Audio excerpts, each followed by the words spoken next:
Günlerin ehli var sende, naz sende, gence sende, sarışın.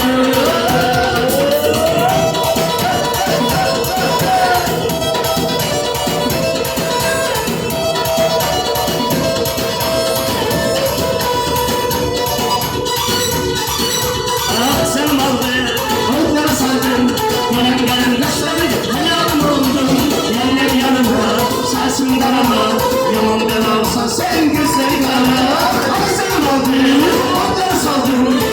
Gelen kaşların hayalım oldu. Eller yanımda, sansın darama. Yanımda olsa sen güzel bana. Benim nasıl tane tane, gelen yanıma tane. Sana senin için gitar. Havara havara havara. Gelelim basıp tane tane. Gelen yanıma tane.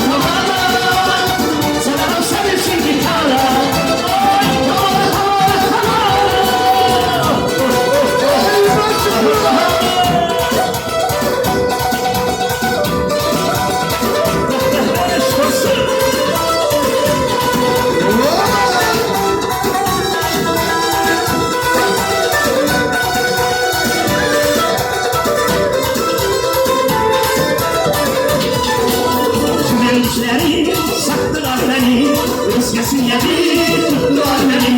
Yine taş kaldı, attılar beni.